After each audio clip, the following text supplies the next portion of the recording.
Hi all, എല്ലാവർക്കും അമീൻജാസ് ഫാമിലിയുടെ പുതിയൊരു വീഡിയോയിലേക്ക് സ്വാഗതം. അപ്പോൾ ഞാൻ വന്നിട്ടുള്ളത് പതിവ് പോലെ തന്നെ കുറച്ച് നല്ല നല്ല ടിപ്സുകൾ കളക്ട് ചെയ്തിട്ട് തന്നെയാണ്. അപ്പോൾ വീഡിയോസ് എല്ലാവരും ഫുള്ളായിട്ട് കാണാൻ ശ്രമിക്കുക. കാണുന്ന സമയത്ത് നിങ്ങൾക്ക് യൂസ്ഫുൾ ആയിട്ട് തോന്നുകയാണെങ്കിൽ ലൈക്ക് ചെയ്യാനും ഷെയർ ചെയ്യാനും കമൻറ്റ് ചെയ്യാനും സബ്സ്ക്രൈബ് ചെയ്ത് തൊട്ടടുത്തുള്ള കുഞ്ഞു ബെല്ലൈക്കൺ കൂടി എനേബിൾ ചെയ്യാൻ മറന്നു പോകരുത്. അപ്പോൾ ഇന്നത്തെ ഫസ്റ്റ് ടിപ്പിലോട്ട് പോവാം. നമ്മുടെ മക്കളുടെയൊക്കെ ബെൽറ്റ് വളരെ സേഫായിട്ട് നല്ല അടുക്കും ചിട്ടയോടും കൂടി കീപ്പ് ചെയ്യാൻ പറ്റുന്ന കിഡിലൻ ഫോൾഡിങ് മെത്തേഡാണ് കേട്ടോ ഞാൻ ആദ്യമായിട്ട് കാണിക്കുന്നത്. അപ്പോൾ ഞാനിതാ മോൻ്റെ ഒരു ബെൽറ്റ് എടുത്തിട്ടുണ്ട്, എന്നിട്ട് ഇതുപോലെ മടക്കി എടുത്തിട്ടുണ്ട്. ഇനി ഇതൊന്ന് ടൈ ചെയ്ത് കൊടുക്കുകയാണ്. അപ്പോൾ ടൈ ചെയ്യാനായിട്ട് ഞാൻ എടുത്തിട്ടുള്ളത് നമ്മൾ ഉപയോഗിച്ച് കഴിഞ്ഞിട്ടുള്ള മാസ്കിൻ്റെ ഉള്ളിലുള്ള ഒരു വൈറ്റ് പോർഷൻ ഉണ്ടല്ലോ, അതാണ് കേട്ടോ എടുത്തിട്ടുള്ളത്. നമ്മളൊന്നും ചെയ്യാതെ ഇതുപോലെ സിമ്പിളായിട്ട് തന്നെ നമ്മൾ വെക്കുകയാണെങ്കിൽ നമ്മൾ വെച്ച ആ ഒരു സമയം കൊണ്ട് തന്നെ ആ ഒരു ബെൽറ്റ് നിവർന്ന് പോവും. അപ്പോൾ ഇതുപോലെ നമ്മൾ എന്തെങ്കിലും വെച്ചിട്ടൊന്ന് ടൈ ചെയ്ത് വെക്കുകയാണെങ്കിൽ സേഫായിട്ട് തന്നെ അത് അവിടെ നിൽക്കുകയും ചെയ്യും. 2 or 3 ബെൽറ്റൊക്കെ ഉണ്ടെങ്കിലും ഈ ഒരു രീതിയിൽ ഫോൾഡ് ചെയ്തിട്ട് കുഞ്ഞു ബോക്സിനുള്ളിലൊക്കെ നമ്മൾ കീപ്പ് ചെയ്യുകയാണെങ്കിൽ പെട്ടെന്ന് തന്നെ നമുക്കത് എടുക്കാനും പറ്റും. രാവിലെയൊക്കെ തിരക്കൊക്കെ പിടിച്ച് പോകുന്ന സമയത്ത് ഒരുപാട് സമയം നമുക്ക് ബെൽറ്റ് അങ്ങനെയുള്ള ചെറിയ ചെറിയ ഐറ്റംസൊക്കെ തിരഞ്ഞ സമയം പോവാറുണ്ട്. ആ ടൈം നമുക്ക് സേവ് ചെയ്യാൻ പറ്റും. ഇനി ഇതൊന്നും ഇല്ലെങ്കിൽ കൂടിയിട്ട് ബെൽറ്റ് വെച്ചിട്ട് തന്നെ നമുക്ക് ഫോൾഡ് ചെയ്യാൻ പറ്റും. ഇനി ആ ഒരു രീതിയാണ് കേട്ടോ ഞാൻ കാണിക്കാൻ പോകുന്നത്. അപ്പോൾ അത് ആ ബെൽറ്റിൻ്റെ ഈ ഒരു ഭാഗം ഉണ്ടല്ലോ, ഇതിനുള്ളിലൂടെ ഞാൻ ആ എഡ്ജ് ഒന്ന് കോർത്തെടുക്കുകയാണ്. അപ്പോൾ ഞാനിത് ഉള്ളിലോട്ടല്ല കോർത്തെടുത്തിട്ടുള്ളത്, പുറം ഭാഗത്തേക്കാണ് കേട്ടോ. വീഡിയോസ് കാണുമ്പോൾ നിങ്ങൾക്ക് മനസ്സിലാവുന്നുണ്ടാവും. അപ്പോൾ വലിയൊരു ബെൽറ്റൊക്കെ ആണെങ്കിൽ ഈ ഒരു സർക്കിളൊക്കെ വേണ്ടി വരും. ഞാൻ കുഞ്ഞു ബെൽറ്റാണ് എടുത്തിട്ടുള്ളത്, അതുകൊണ്ട് തന്നെ ഞാൻ ആ സർക്കിൾ ഒന്നുകൂടെ ഒന്ന് ചെറുതാക്കി എടുത്തിട്ടുണ്ട്. എന്നിട്ട് ഈ ഒരു ബെൽറ്റിൻ്റെ എഡ്ജ് ഉണ്ടല്ലോ അത് പിടിച്ചിട്ട് ഇതുപോലെ ഒന്ന് സർക്കിൾ ഷേപ്പിലൊന്ന് ഫോൾഡ് ചെയ്തെടുത്തതിന് ശേഷം നമ്മൾ ആദ്യം സർക്കിളാക്കി എടുത്തിട്ടുണ്ടല്ലോ അതിനുള്ളിലേക്ക് ഇതുപോലെ ഒന്ന് ഇറക്കി വെച്ച് കൊടുക്കുകയാണെങ്കിൽ സേഫായിട്ട് നിൽക്കുകയും ചെയ്യും. ഒത്തിരി സ്പേസ് ഒന്നും നമുക്ക് വേണ്ട, മാത്രമല്ല അത് നിവർന്ന് പോവുകയോ ഒന്നുമില്ല. മടക്കുന്ന സമയത്ത് നമ്മൾ ഉള്ളിലേക്ക് മടക്കാതെ ബെൽറ്റിൻ്റെ പുറത്തേക്ക് തന്നെ മടക്കണം എന്ന് മാത്രമേ ഉള്ളൂ. ആ ഒരു കാര്യം മാത്രം ശ്രദ്ധിച്ചാൽ മതി കേട്ടോ. അപ്പോൾ ഇനി മക്കളുടെ ബെൽറ്റൊക്കെ നിങ്ങൾ ഫോൾഡ് ചെയ്യുന്ന സമയത്ത് ഈ ഒരു രീതിയിലൊന്ന് ഫോൾഡ് ചെയ്ത് നോക്കണേ. ഇനി ഇന്നത്തെ രണ്ടാമത്തെ ടിപ്പ് എന്താണെന്ന് നോക്കാം. നമ്മളിൽ ഭൂരിഭാഗം പേരും രാവിലെ കട്ടൻ ചായയെ ആശ്രയിക്കുന്നവരായിരിക്കും. രാവിലെ തന്നെ നല്ല ടേസ്റ്റി ആയിട്ടുള്ള ചായ കുടിക്കണമെന്ന് ആഗ്രഹിക്കുന്നവരാണ് നമ്മളെല്ലാവരും.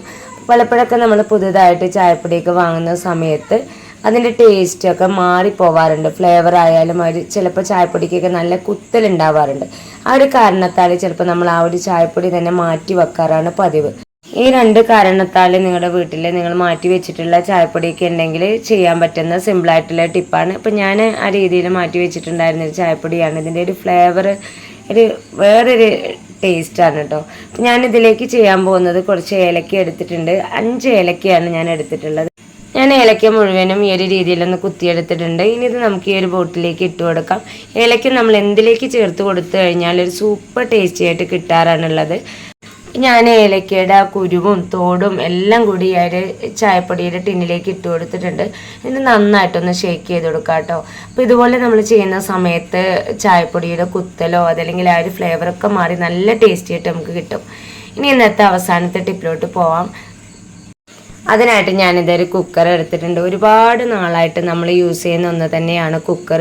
ഒരു തവണയെങ്കിലും ഈ ഒരു പിടി ലൂസാവാന്നുള്ളൊരു പ്രശ്നം അഭിമുഖീകരിക്കാത്തവരായിട്ട് ആരും ഉണ്ടാവില്ല. അപ്പോൾ ഇത് കാണുന്ന സമയത്ത് നമ്മൾ വീണ്ടും അത് സ്ക്രൂ മുറുക്കി കൊടുത്തു കഴിഞ്ഞാലും കുറച്ച് ദിവസങ്ങൾ കഴിയുമ്പോൾ വീണ്ടും ഇതേപോലെ വരും. എന്നാൽ ഒരിക്കലും ആ ഒരു പ്രശ്നം പിന്നീട് ഉണ്ടാവാത്ത രീതിയിൽ നമുക്ക് ഈ ഒരു പ്രശ്നം പരിഹരിക്കാൻ പറ്റും കേട്ടോ. അപ്പോൾ അതെങ്ങനെയാണെന്ന് നോക്കാം. അപ്പോൾ അതിന് മുമ്പേ നമുക്ക് ഈ ഒരു സ്ക്രൂ ഒക്കെ ഒന്ന് കഴിച്ചെടുക്കാം. അപ്പോൾ ഞാൻ ഈ ഒരു സ്ക്രൂ കഴിച്ച് മാറ്റാനായിട്ട് യൂസ് ചെയ്തിട്ടുള്ളത് സ്പൂണാണ് കേട്ടോ. അപ്പോൾ നിങ്ങളുടെ കയ്യിൽ സ്ക്രൂ ഡ്രൈവറോ കാര്യങ്ങളൊന്നും ഇല്ലെങ്കിൽ ഇതുപോലെ സ്പൂൺ വെച്ചിട്ടോ നൈഫ് വെച്ചിട്ടോ ഒക്കെ വളരെ സിമ്പിളായിട്ട് തന്നെ നമുക്ക് ഇത് കഴിച്ചെടുക്കാൻ പറ്റും.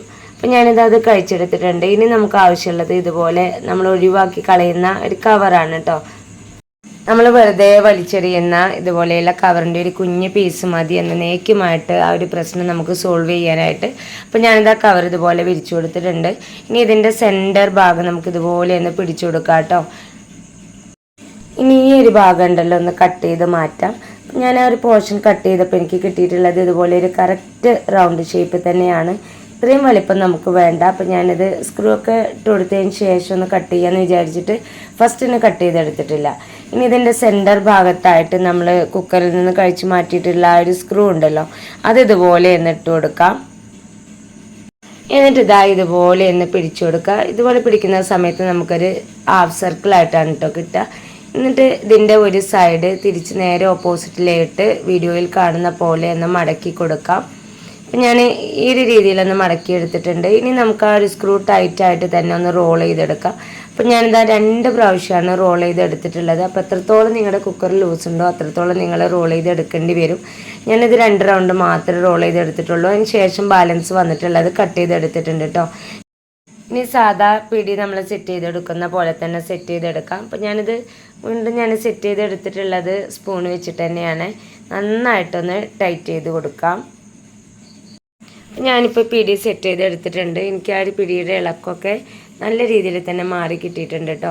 അപ്പോൾ ഇതുപോലെ നമ്മളൊരു പ്രാവശ്യമൊക്കെ ചെയ്യുകയാണെങ്കിൽ ഒത്തിരി നാൾ നമുക്ക് ആ ഒരു പ്രശ്നമില്ലാണ്ട് തന്നെ കുക്കർ യൂസ് ചെയ്യാൻ പറ്റും. പ്ലാസ്റ്റിക് കവർ ആണ് നമ്മളവിടെ വെച്ച് കൊടുത്തിട്ടുള്ളത്. അതുകൊണ്ട് തന്നെ അത് ഉരുകി പോകുമോ എന്നുള്ള ടെൻഷനൊന്നും വേണ്ട. നമ്മൾ പുറത്താണ് വെച്ചിട്ടുള്ളത്. അതുകൊണ്ട് അത് കുക്കർ ചൂടാവുന്ന സമയത്ത് ആ ഒരു കവർ ഉരുകി പോരുമൊന്നുമില്ല. അപ്പോൾ ഇന്നത്തെ ടിപ്സ് നിങ്ങൾക്ക് എല്ലാവർക്കും യൂസ്ഫുള്ളായി കാണുമെന്ന് വിചാരിക്കുന്നു. ഇത്രയും നേരം എൻ്റെ വീഡിയോസ് കണ്ട് സപ്പോർട്ട് ചെയ്ത എല്ലാ കൂട്ടുകാർക്കും ഹൃദയം നിറഞ്ഞ നന്ദി. ഇൻഷാ അല്ലാഹ് അടുത്തൊരു വീഡിയോസുമായിട്ട് വീണ്ടും വരാം. Thanks for watching.